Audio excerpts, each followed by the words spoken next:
know that most HIV transmissions amongst black women is through heterosexual sex. Okay, so what that tell y'all? You can read between that all the way you want to, right? But my thing is that, you know, I like to talk about behaviors, you know. There's a thing called serial monogamy. Y'all know what that is? Okay, so let's think about it like this, right? Let's say you meet somebody, you know what I'm saying, and y'all date exclusively for a month. And y'all sleeping, y'all doing it raw. I'm gonna talk very honest and doing it raw, no brothers, no nothing. Okay, then he go on, you are monogamous for a month. Yes. And you get with somebody else for a month, and you monogamous with them for a month. You imagine doing that for 12 different partners. That's 12 different people that you are sleeping with raw. So y'all got, you know, this whole idea of monogamy and what that, you know what I'm saying? Like, you know, we're not talking about people who married and, you know, have been together for years and years. You know, we're speaking in the context of, like, sometimes people think, well, if I'm just screwing this one person, you know, for a month, and we're only doing this exclusively, then that means we don't have to use a rubber. And those type of behaviors, we got to stop thinking. My whole thing is, you know, when it comes to condom negotiation, the negotiation starts here. We're gonna go to the clinic together. We're gonna get tested together. And then we can do everything we want to do. Nothing is 100%, y'all. Nothing is. But at least you're going into it with your eyes open, not your eyes shut. You understand what I'm saying? So I wanted to put that out there, you know, to empower you sisters that, you know, hey, this is your body, your kingdom. You got the right to say, absolutely not. I ain't going. Unless we go down here and do what we got to do together. And then we can be as monogamous as we want to, right? I mean, go into the game, go into it with, you know, with that type of knowledge and knowing that that you're safe. I know sometimes when we get in situations we don't feel empowered, but it's power in no. It's power in that. You know what I'm saying? So I just wanted to throw that out there because, you know, this is National Women's Girls HIV Awareness Day, and I want to give y'all some, you know, a little bit of information. You know, I want to bound you with all that type of statistics, but I just want to keep it 100. Okay, we getting it from heterosexual sex, and a lot of it is about our behaviors. So let's shift it. Okay? Does that make sense? Yeah. Go downstairs and get tested. All right. That's me. I'm the COO at Transformation Services. Okay, anybody have any questions? Oh, you know, we actually are moving to the West Side Transformation. We have a location on 35th and State, but we're moving to the West Side in the next couple of weeks. Almost 601. Yeah, there we go. South California. Right. Yeah, so we'll be doing our testing, screening, ID restoration, all the services that we provide. We got so many of them, praise God. But we'll be doing them at the West Side location, which is not too far from here. So, you know, y'all feel free to stop in. Yes, Ms. Janice Henry, our board member. This is our board member at Transformation Services. Okay, so, you know, I mean, one of the things that I think we have to talk about is actually, I mean, when we talk about condom negotiation. Right, we know about the condom negotiation. So what we have to do, we have to talk to our girls and women about how do you ask a man to wear a condom. Right. You know, if you don't feel empowered to do that, then the game is lost. It is. You know, it is. And I know, you know, well, my mother's 95, so, you know, but, you know, she never told me anything about condoms. You know, and so many of us grew up in households where we don't talk about sex at all. You know, and you don't even know that your kid is having sex until they come home pregnant. Right. You know, Right. so I mean, you know, nobody tells you how to ask a person to wear a condom. Nobody tells you that the best way for you to make sure that you're protected is not for you to depend on him to have a condom, but that you have them yourself. That's right. And that you properly know how to use a condom. Because even having a condom and not knowing how to use it right is not going to help. Right. You know, so, you know, you can't go for the okie doke, right. I'm allergic to them. All that stuff, right? They ain't big enough. And all that, I mean, what I do with young condom women is I take my jewelry off and I roll a condom up my arm. Yeah. Okay? And so if you dealing with somebody that's bigger than that, then you know you shouldn't even be doing it. You shouldn't even be doing it. You know? But we have to empower you all to carry. I mean, and are you all giving out condoms today? Yes. I think we are. Okay. Yeah, we got magnums too, Okay. right? Okay. So you gotta. So you gotta know how to use condom. You gotta have the condoms in your purse. Do not depend. Don't tell nobody that I gotta go to the gas station. You know, don't get yourself all worked up and don't have what you need. You know, just take it with you when you go. You know what you're gonna do, what you might do when you leave home. You know, when you put them matching underwear on. Y'all know Yes. so, you know. Al, you have a question? Oh. Yeah, I just want to add to what you said about the monogamy. You know what you're doing with your body. Right. But unless you're with that penis 24/7, you don't know if that penis is being monogamous with you. So that's the other thing that gets women caught up.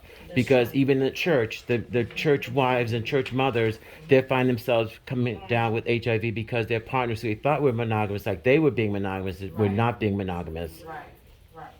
No, I get that. And a lot of times when we get, you know, it feels good when a man says you are the only one. You know, I mean, who don't like that? But a lot of that is game. So my thing is, you know, okay, well, I don't know if you're gaming me yet, but let's just go handle this business real quick. Let's go get this together, then we can, you know what I mean? You know, yeah, so. Did you want any questions? Tara, did you want to say something? Oh, I have one. Yes. Do the men and women ministry, do you guys offer the training like you said? A lot of us don't know how to use them. Do you offer that training for that? Is that going on in the future or what? So I can say, what I can say is that if you all want us to come back to Ashanti House, I'm from Loretto Hospital. I'm the community health nurse at Loretto Hospital. Okay, I will come, and just like I do for my seniors, because I do it for my seniors, I will bring the penis, and I will bring the condoms, and I will show you how to use them, because improperly used condom is just like not having one. Right, you know, watch him and he probably don't even know how to put it out. Right. You know how to put it on, hey man, look, do it this way. So we can do that. You know, we can do that. okay. I was just saying, it's another connection. That's right. Another connection. That's right. So one more other thing I want to say, being a man, assume everybody has it. You know what I mean? Assume everybody got something you do not want. Come on. So protect yourself. First thing first, know what's flowing through your bloodline. When you know what's flowing through your bloodline, you're able to protect yourself better. Assume everybody you meet. Don't tell them, listen, I tell people a lot of stuff, okay? A lot of stuff. We as men, we would tell women what they want to hear. It's part of the game to get what we want. But it's your part to protect yourself. You can't fault us men. That's what we do. But it's your part as a lady to protect your temple and know what's going in your body. So as from a man to you ladies, you know, assume we all got something you don't want. And protect yourself. Know what's going through your veins. That way you'll be able to better support yourself to know what's going on with yourself. And that way you're not able to pass something else to anyone else if you don't know what's going on within you. There you go. There you go. Thank you. Thank you. Yeah, that's right. I like that.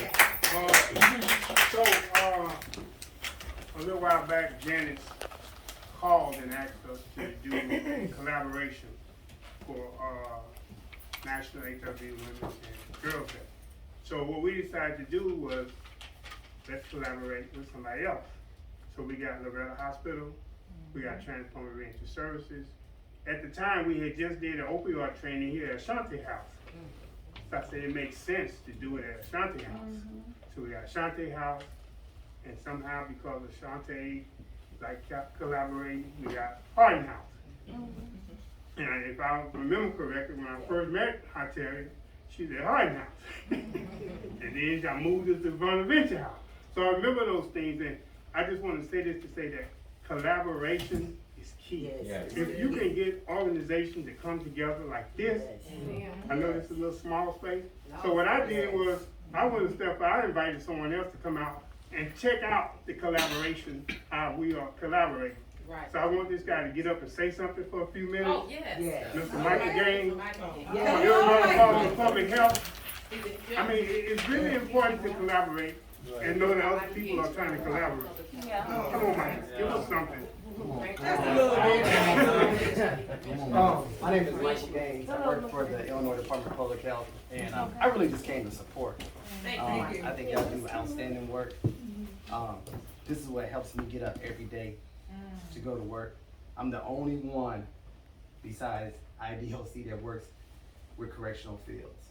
So my thing is really trying to make sure that we help our returning citizens back into the community. So whatever I have to do to jump through hurdles, I use HIV as a key, but whatever I gotta do to help is a big part. Because, I think I said this before, we're all one step away from corrections. That's right. I should have been locked up. Yeah. When I was 18 years old, following my cousin, about to jump into a fight, and didn't get picked up, and my other cousin shot somebody. When I went to college, my cousin went to prison. We came out around the same time. Don't ask me how that happened. But we're all just one step away.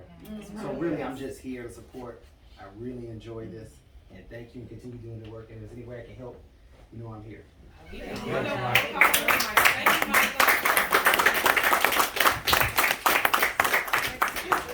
I ask him a question? Yes, Hi. Yes, ma'am. And I'm dating back to start. I remember years ago, like say, if your mate got TB, HIV, whatever, Department of Health visited you. Can you tell me basically what happened? Is it now state law prohibits that? No, they're supposed to call you. Okay, so They don't visit like they used to. Okay, so and let me just get a little personal, right? October of 19, my husband gets admitted into the hospital. A week later, I'm called into a conference room with his doctor and told he's HIV positive. At this point, never comes home from the hospital, none of that. In my mind, I'm going crazy because you've been my husband for 16 years. Okay? Today, 2 years later, Department of Health, ain't nobody ever sent anything to my house. Wow. I've not heard from anybody. Yeah, and that's why I'm asking that. So I'm going like, I know that, okay, maybe about 6 years prior, he said they contacted him, but when I went and got tested, nothing was there, right? So I didn't follow up or any of that. We just continued a con. You died. Even with that, and they were telling you, he was telling you all along he was married. Nobody's ever reached out. So let me tell you what happens. Okay. Every state, every county, and every health department is supposed to contact individuals when they become exposed. Depends on how the person is tested. One, there's two things. One, if the person is tested where they give their information and they give all the individuals who they've been in contact with, then the health department tells you. But I'm gonna get the name right. But then there's another test that a lot of people do where you don't give your information at all. You give yourself a number. And what you have to do is you have to call to find out your test results. Those test results are only like 50. The other thing too is folks get tested and they say they don't want any contact. They don't want them to know who they had sex with or stuff, and they have that legal right. This past year, if I'm right, 6 months ago, a lot of folks was not telling who they were having sex with when they were contacted, when they HIV, because there was a HIV criminal law. Yes. I'm HIV positive, and I even have the inkling, not that I've been tested, but I've had sex with somebody HIV positive, somebody told me HIV positive, and I was having sex with somebody else, I can go to prison. Exactly. So you have a lot of people who get tested, but say I'm not having sex, or not contact, married or non-married. So that law just changed where you cannot be criminally charged because you're HIV positive. But the thing is, it depends on how folks get tested. If he doesn't give out names and stuff like that, then it don't. Now, I'm not gonna say health departments are good easy, because you have some health departments, they lazy, they don't, that's why I like working with CBOs, community based workers, because they won't do contacts, they won't take the time to get things, sometimes they don't even ask. You'll get a STI, you'll have gonorrhea, chlamydia, but they won't even ask you, do you want an HIV test? And they should be asking you. Right. Or they'll do an HIV test and they won't even ask you, do you want us to contact your sexual partners? Most of the time folks say, well, I'll contact myself. Do you want help? Give us the names. We'll tell them. We won't give out who you've been in contact with. That helps us. We just got the Department of Corrections to start telling public health when someone comes into corrections and they're HIV positive or they have an STI, contact the local health department so we can contact if they have any partners on the outside. They were testing them and then not telling nobody nothing. We just got them to start doing testing upon exit. That's not blood drawn. I give them rapid tests and kits because they're releasing folks who are HIV positive and not telling them. Like they were testing them, leave, or we can't find them, or we cannot contact their parole officer. So that stuff happens. So certain laws, the switch, it really depends on the person if they want that individual contact. But that's what happens. And I gave you a lot, I'm sorry. and then it depends on where a person is getting tested. Yeah. If you go to a church and they tested in a church, then, if you're not giving your right name, if you're not giving your right information, even if, I've been at events where it was testing and people fell out because they found out that there was HIV positive. Okay, but they did not give their right information, and if you're in that kind of a setting, you don't have to. The information is only as good as what you give us. Yeah. And I think because I was back then when the law was that you can go to jail. I had several ladies in my house that used to go out and pass it. Say, I caught it from somebody, I'm gonna spread it because I'm gonna die. Me hearing now the law have changed because they wouldn't give the information of their partner. Because of that, since the law have changed, I think Department of Public Health should make that aware that you no longer have to go to jail. Right. You can speak out now. Yeah. Because see, I'm still in the Stone Age. I'm still thinking the same way. Yeah, so is our county jails. That's the Yeah. problem. Exactly. So we put the information out to the county jails Exactly. because that's where it happens. But some of them are in the Stone Age. Exactly. So I think need to do more. Education. You hear me? You feel me now? Yeah, I do. Okay. So Kim, did we talk about the folks that's on the down low? Well, you know, I'm not gonna get into all of that. I know that take a long time. But I'm just saying. But I did tell the sisters that most of the women are getting it through heterosexual sex with a heterosexual partner. So I'm just saying. So I'm not. We not gonna. I don't want to get into all of that because that could be a whole day. Not only heterosexual, but homosexual too. Right. Let's keep this right. Right. Bisexual. But yes, men that sleep with me, right? We have that. But I think that all of that in void. If you take care of yourself, you ain't got to worry about it. So you know what I'm saying. Take care of yourself first. Oh, I have something you want to share. I think we would be remiss not to talk about PrEP and some of the ART That's what I issues. wanted. Yeah, That's a because good thing. right now, we do have medication that if you're taking your medication, ART, you cannot transmit HIV once you're undetectable. If you're taking PrEP, you cannot contract HIV.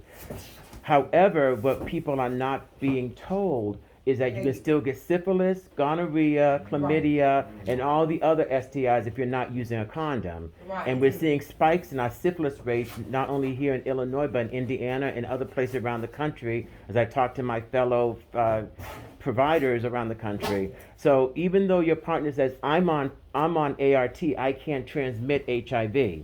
That's just one of the little demons you want to avoid. You don't want to get syphilis because that could take your life too.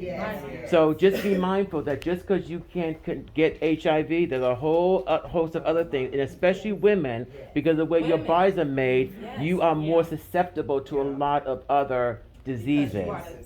So just keep that in mind when your partner says, I can't give you HIV, but what else can you give me?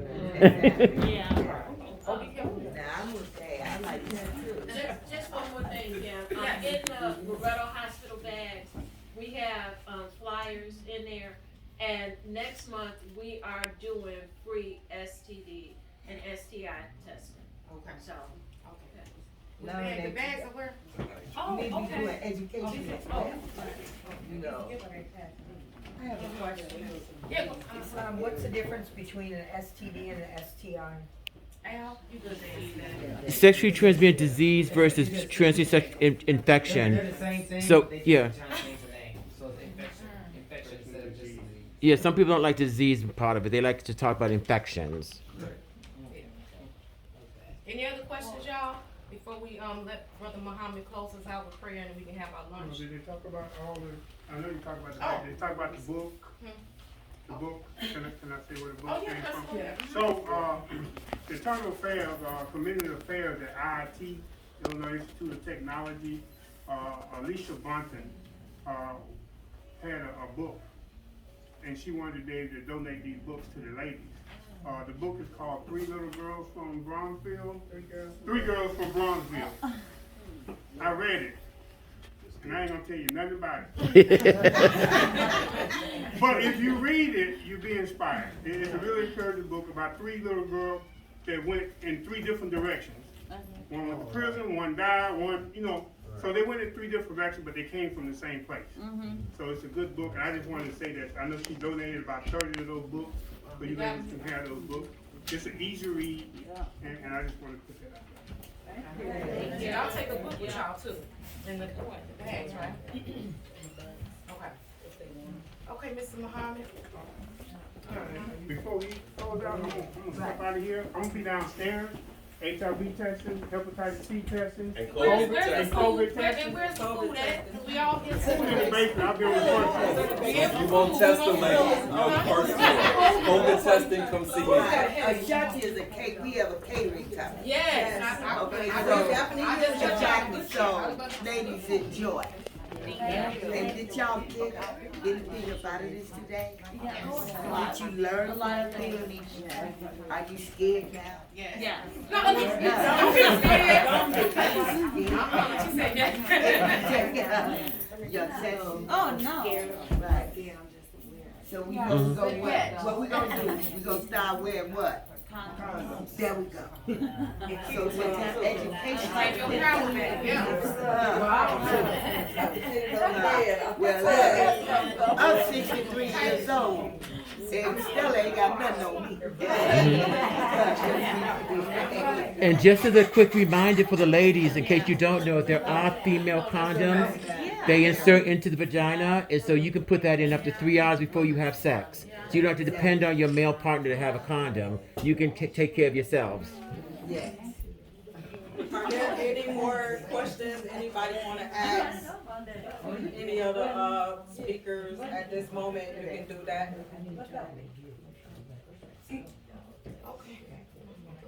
No questions for the speakers?